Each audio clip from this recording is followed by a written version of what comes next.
Okay,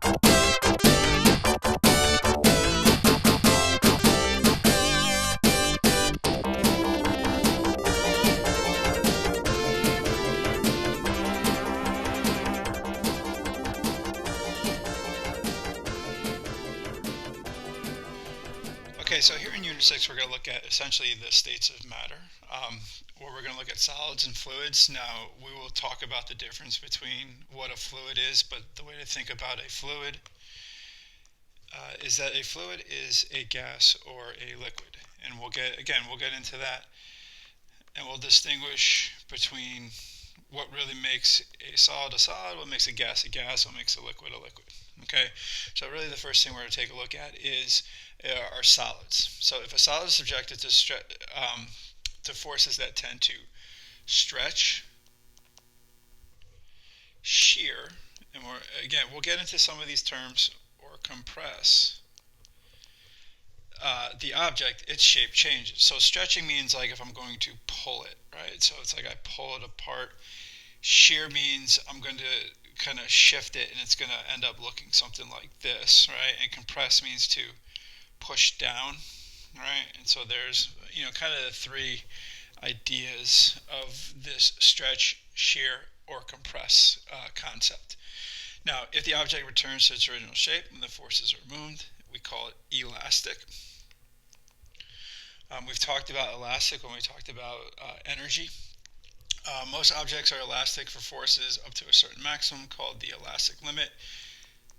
And we'll see this all in graph form here in 1 second. Now, if the forces exceed the elastic limit, the object does not return to its original shape and it becomes permanently deformed. So if you think about like a slinky, if you stretch it too far, you actually like quote unquote break the slinky because it can no longer do what it wants to do. That's when you've reached that elastic limit. Okay. It happens in such things as rubber bands too, but that part is a very small amount, and then it actually reaches another point which we call the fracture point, where it actually breaks quicker. Okay, and the graphs are a little bit different. So when a solid is subjected to a tensile force, right, there's a fractional change in length of the solid called strain. All right, and strain is given by the equation change in length over the initial length. So you would have L minus L0 over the initial length. The ratio of force to the cross-sectional area, we call this stress. And this is essentially, you'll see later, it'll look like the formula for pressure, but if we exert a force on a cross-sectional area, we're stressing the object. And how do we really look at this? Okay, there's a graph here to the right. This is called a stress-strain curve.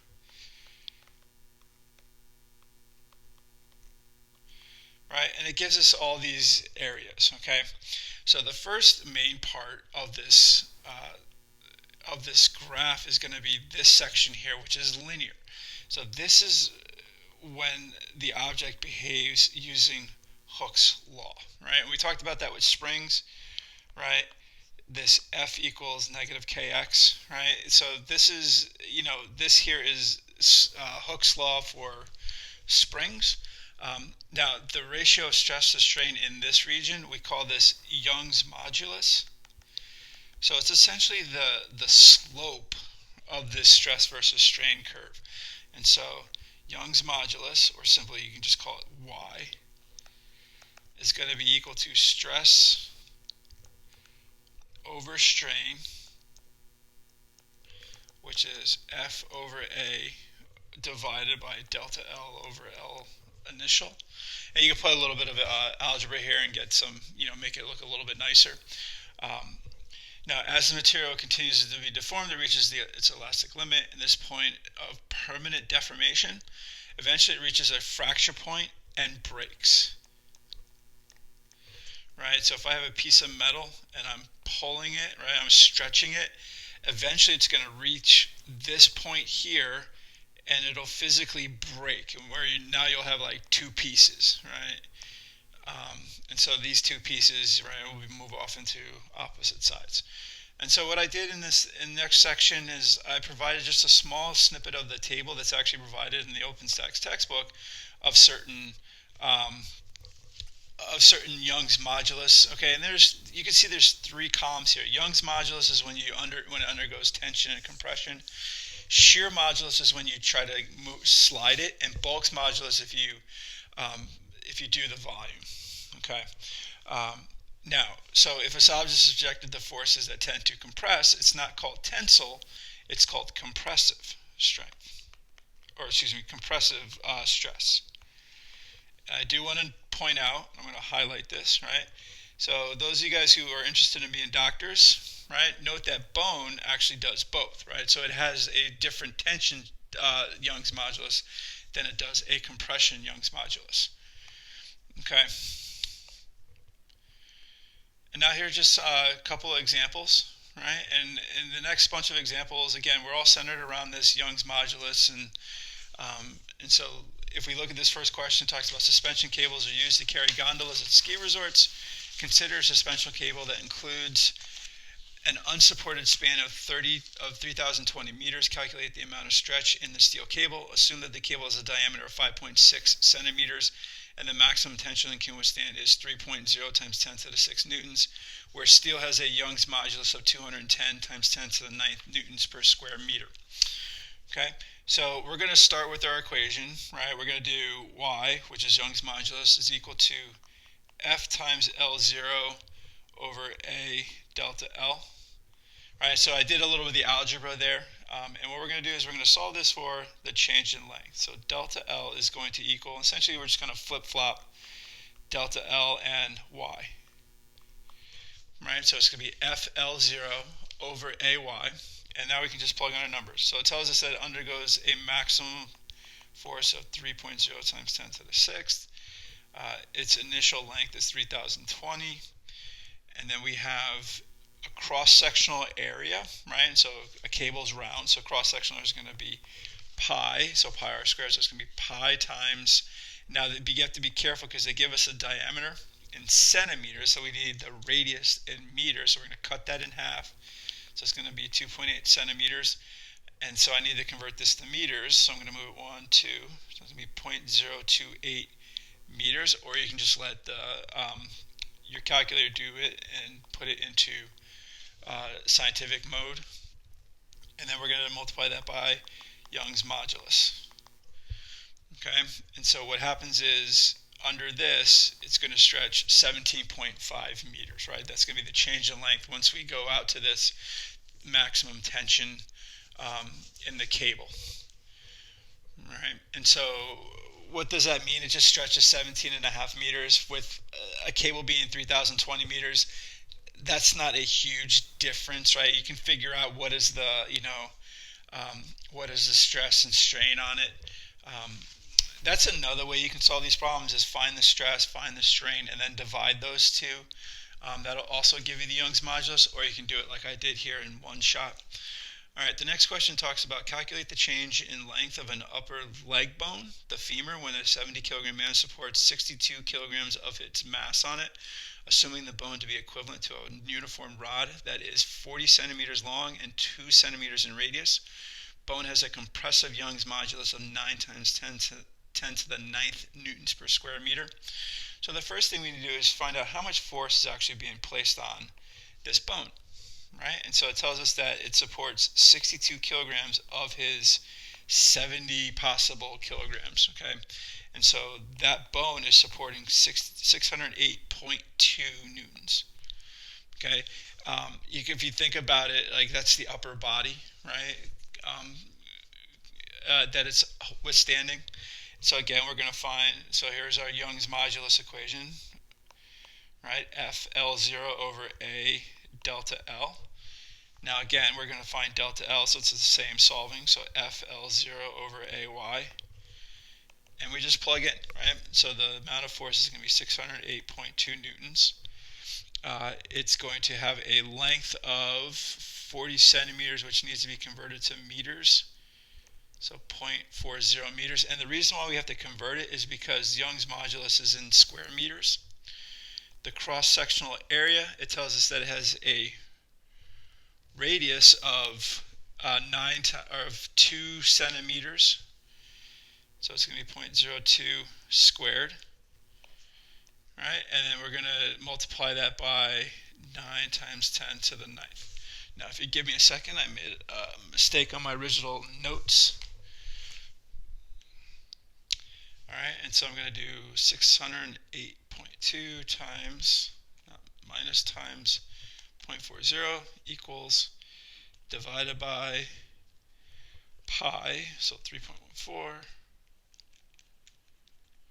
times 0.02 squared times 9 exponent. I'm using a different calculator, so I got to find where that exponent is. Oh, there it is, EE. No, not -1. 1 second, EE, 9. Okay, so 1, 2, 3, 4, 5.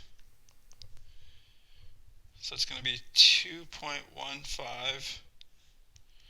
Did I square the 0.02? That's always a good question. Make sure you're squaring things that need to be squared. I did. So it's going to be 2.15.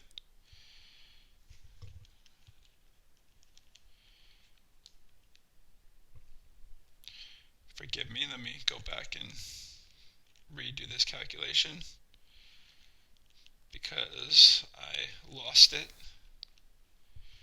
All right, pi. There's a pi button. 2 squared times 9 exponent 9, close the parentheses. So 2.1, 2, 3, 4, 5. So 2.15 times 10 to the -5th meters, right? So it's not a big change, but it's gonna, they say that people as they get older kind of shrink. There's part of the reason, right? So this is compressing the bones, almost like about 22 micrometers, okay, just by supporting that. Now, if the stress occurs sideways, then we call it a shearing force, right? And if you saw when we looked at it before, right, so shear deformation behaves similarly to tension and compression and be described using similar equations. Now, the modulus is no longer called Young's modulus, it's called shear modulus. Right? And so basically the y just becomes an s. Okay, and delta x is how far does it shear?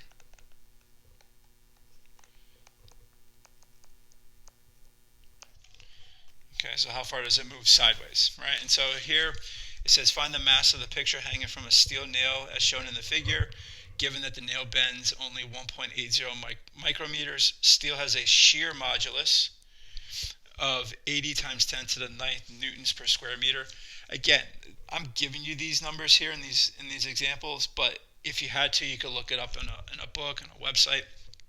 And so we're going to use our S equals FL0A delta X equation, right? And so we're going to solve this for F, and so it's going to be SA delta X over L0, okay? And so it's going to be 80 times 10 to the 9th times pi. Now we're going to do 7.5 times 10 to the -4th squared. Again, cross-sectional area. They give us a diameter. We cut it in half, right? And then we're going to do, it's 101.8 micrometers. So it's going to be 1.80 times 10 to the -6 meters. And we're going to divide that by our initial length, which is going to be 5 times 10 to the -3. Now, this is going to give us the force, which then if we just divide this by 9.8, will give us the mass. So our force is 50.89 newtons. So now to find the mass, we just divide this by 9.81. So we're going to do 50.89 divided by 9.81, and that's going to give us a mass of 5.19 kilograms. Okay, so this is really the only video that focuses on solids. The rest of the videos are going to look at fluids in different states, whether it's static or if it's dynamic.